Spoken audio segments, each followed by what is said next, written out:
नमस्कार. एका विशेष बातमीपत्रात आपल्या सगळ्यांचं स्वागत.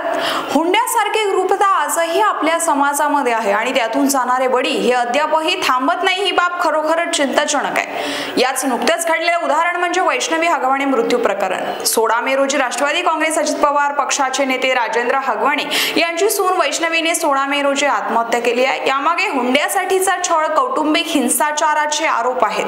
तर हे संपूर्ण प्रकरण काय तर जाणून घेऊया.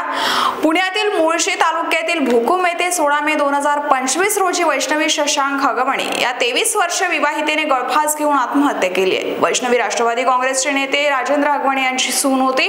तर वैष्णवीच्या मृत्यूमुळे राज्यभरात खळबळ उडाली आहे. वैष्णवीच्या माहेरच्यांनी आरोप केला आहे की सासरच्या मंडळींनी हुंड्यासाठी तिचा मानसिक आणि शारीरिक छळ केला. लग्नाच्या वेळी 51 तोळे सोने, एक फॉर्च्युनर कार, इतर महागड्या वस्तू दिल्या गेल्या होत्या. पण नंतरही वैष्णवीकडून आणखी पैशाची मागणी करण्यात आली आणि तिला घरातूनही बाहेर काढण्यात आलं.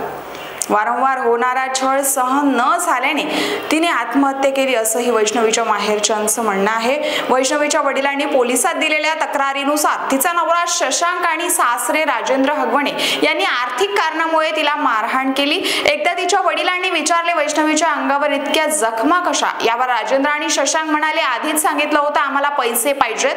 तुझ्या पोरीला आम्ही काय फुकट नांदवायचं का? म्हणूनच तिला मारून टाकलं. असं जावयाचे हे शब्द वडिलांचं काडीत चिरत केले. सासरच्यांकडून वारंवार पैशाची मागणी केली जात होती असंही त्यांनी तक्रारीमध्ये म्हटलेलं आहे.